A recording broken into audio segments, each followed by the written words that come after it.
नमस्कार। आज हम लोग मौजूद हैं सरसवा ब्लॉक के गांव कुम्हारेड़ा के अंदर और हमारे साथ दीपा रानी जी जो यहाँ के प्रधान हैं, उनके पति हैं अनिल कुमार जी। और उनसे पूछते हैं आखिरकार किस तरह का उनका प्यार रहा है जनता का, और जो विश्वास जनता ने उनके ऊपर रखा है वो किस तरीके से लेके चलते हैं और किस तरीके से धन्यवाद देना चाहते हैं। अनिल जी, आपका स्वागत है हमारे चैनल पर। जी धन्यवाद। अच्छा अनिल जी, मैं आपसे एक बात पूछना चाहता हूँ कि किस तरीके से आपको जनता का प्यार मिला है और किस तरीके से जनता ने आप पे विश्वास किया है विकास के मुद्दे को लेकर, शिक्षा के मुद्दे को लेकर। आप किस तरीके से इनका मतलब कि आगे लेके बढ़ेंगे इनको। सबसे पहले मैं आपको नमस्कार करता हूं और आपका धन्यवाद करता हूं आप आए। और दूसरी बात, जो ग्रामवासियों ने जो हमें ये जिम्मेदारी सौंपी है उसके लिए सभी ग्रामवासियों का बहुत बहुत आभार और उनका शुक्रिया। ग्रामवासियों ने बहुत अच्छा हमें सहयोग दिया है और अच्छे मतों से हम जीत हासिल की है। अच्छा अनिल जी, एक गांव में देखा गया है कि शिक्षा को लेकर एक मुद्दा है, शिक्षा एक बहुत गंभीर मुद्दा है।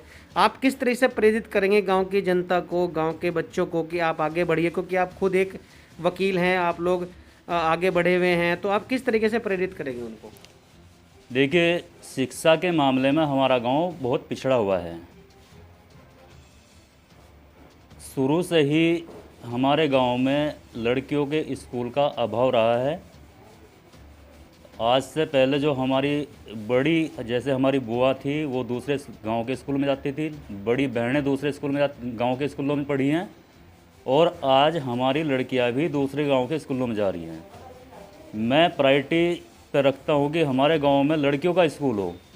उसके लिए मैं अपने गांव के सभी लोगों से रिक्वेस्ट करूंगा, गुजारिश करूंगा कि वो इस में हमारा सहयोग करें कि हम अपने गांव में कम से कम हाई स्कूल या इंटर कॉलेज का निर्माण करा सकें, जिससे बच्चों को और लड़कियों को शिक्षा मिल सके। कम से कम लड़कियों का स्कूल तो बन ही जाए। इसके लिए मैं अपने जो हमें ये कार्यकाल मिला है इसमें हम भरसक प्रयास करेंगे कि कम से कम इंटर कॉलेज या हाई स्कूल लड़कियों का हो सके। और अच्छा जी जी। अपने क्षेत्र के विधायक जी से और सांसद जी से भी हम मुलाकात करेंगे कि हमारे क्षेत्र में जो शिक्षा की कमी है, लड़कियां नहीं पढ़ पाती हैं, बहुत सी जो समर्थ हैं उनके बच्चे तो चले जाते हैं दूसरी जगह पढ़ने के लिए, लेकिन जो लोग इस पोजीशन में नहीं है कि अपने बच्चों को दूसरी जगह शिक्षा के लिए भेज सकें, तो हम अपने विधायक जी से और सांसद जी से भी रिक्वेस्ट करेंगे, मिलेंगे, उनसे मुलाकात करेंगे गांव के 10 आदमी ले जाके कि हमारे क्षेत्र में शिक्षा का ये प्रबंध किया जाए। हाई स्कूल या कम से कम हाई स्कूल या नहीं तो इंटर कॉलेज तो होना ही चाहिए। अच्छा अनिल जी, आपने बहुत अच्छी बात की है शिक्षा को लेकर, और बिल्कुल मतलब गांव वालों का आप पे साथ भी होना चाहिए, क्योंकि आप लोग एजुकेशन को ले हब बनाना चाह रहे हैं अपने गांव को जी। मैं एक बात आपसे पूछना चाहता हूँ, युवाओं को मतलब कि किस तरीके से आप बढ़ाना चाहते हैं, क्योंकि युवाओं के कंधे पे एक जिम्मेदारी है, युवा आगे बढ़ते हैं, तो आप उनको किस तरीके से लेके चलना चाहते हैं। देखिए, हमारे अंबेडकर साहब थे, उन्होंने कहा था कि शिक्षा एक शेरनी का दूध है, जो भी पीवेगा वही दौड़ेगा। तो मैं चाहता हूँ बच्चे पढ़ाई की तरफ अग्रसर हों। गवर्नमेंट जो है बच्चों को पढ़ाई के लिए किताबें, ड्रेस, खाना सब प्रोवाइड करा रही है। केवल एक इच्छा शक्ति पढ़ने के प्रति हो बच्चों को, तो संसाधनों की कमी नहीं है, इच्छा शक्ति की कमी है। बच्चों को हम जागृत करेंगे कि भाई शिक्षा से बेटर कुछ नहीं है, आप लोग पढ़ाई के लिए आएँ, और हम लोग कापी, किताब, ड्रेस, जो भी उनकी आवश्यकताएं हैं। मैंने मंदिर में बच्चे, एक स्कूल चल रहा है, वहाँ भी मदद की है बच्चों की। रविदास छात्रावास में भी मैं मदद करता हूँ। और अपने गांव में जो भी बच्चे जो चाहते हैं पढ़ना, जो चाहते हैं, हम उनकी मदद करेंगे हर तरीके से।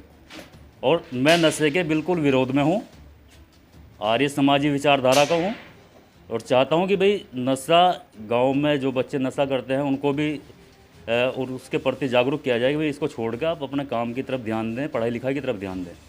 अच्छा अनिल जी, आज एक वैश्विक महामारी चल रही है कोविड, और एक आपको पता ही है कि किस तरह की महामारी है। आप अपने गांव वालों को किस तरह से जागृत कर रहे हैं उनकी तरफ। देखिए, मैंने मास्क भी काफ़ी मात्रा में ला रखे हैं, लोगों को मास्क भी वितरित किए हैं। और ज़्यादातर लोगों को कहता हूँ कि भाई सोशल डिस्टेंसिंग रखिए, मिलना जुलना जब तक बहुत ज़रूरी ना हो किसी के पास मत आओ।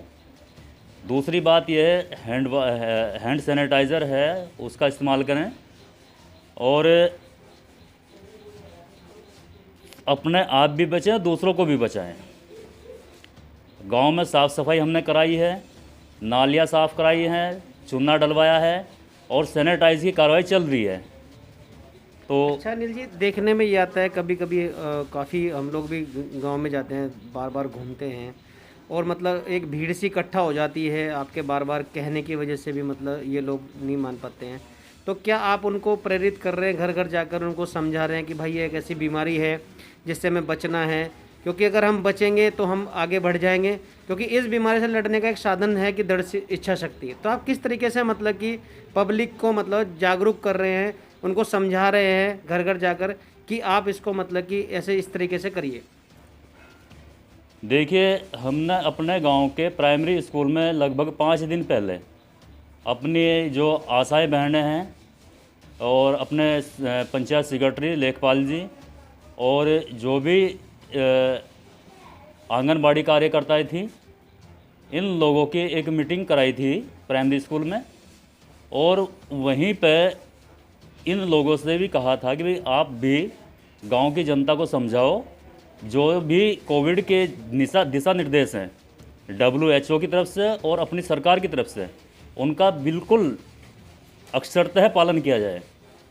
क्योंकि जब तक हम अपने आप नहीं बचेंगे और दूसरों को नहीं बचाएंगे तब तक इस बीमारी से निजात नहीं पा सकते। शुरू में जब ये बीमारी चली थी उसके बाद हमने मास्क का भी प्रयोग किया है, सोशल डिस्टेंसिंग भी रखी है, लेकिन उसके बाद फिर लापरवाही शुरू होगी और उसी लापरवाही की वजह से अब ये इतना बढ़ गया है। तो मेरा सभी अपने ग्रामवासियों से और लोगों से भी रिक्वेस्ट है कि अपने आप को भी बचाएं और दूसरों को भी का भी जीवन का ध्यान रखें। धन्यवाद अनिल जी, आपका हमारे चैनल पे बात करने के लिए हमारे साथ। तो ये अनिल जी थे जिन्होंने मतलब कि एक अच्छी बात, एक अच्छा मैसेज सभी लोगों के लिए दिया है और सभी लोगों को मानना भी चाहिए, क्योंकि एक बीमारी ऐसी चल रही है, सोशल डिस्टेंसिंग अपनाना चाहिए, मास्क की ज़रूरत है और जो भी सरकार की गाइडलाइन है हमें गाइडलाइन का पालन करना चाहिए। और शिक्षा के क्षेत्र में आप खुद समझ चुके हैं कि अनिल जी का एक दृढ़ इच्छा है कि वो यहाँ पे स्कूल बनाएं, जो लड़कियां हैं जो पहले बाहर जाती थी वो इनके गांव में ही पढ़े, और मतलब कि बच्चे जो युवा हैं उनके लिए खेल का मैदान, वो बच्चे मतलब कि यहाँ से बाहर अच्छी नौकरी पे जाए, वो उनका पूरा का पूरा जो उद्देश्य है इन्होंने पूरा बता दिया है और उस तरीके ये मतलब लगे हुए हैं। और मतलब कि जो भी योजनाएँ सरकार की तरफ से आई हैं पूर्ण तरीके से, जो गरीब की शौचालय की हैं या फिर आपका किसी के मकान की है, वो पूर्ण तरीके से करेंगे और ये बहुत अच्छी बात है। कैमरामैन शिव के साथ मैं राजेश कुमार।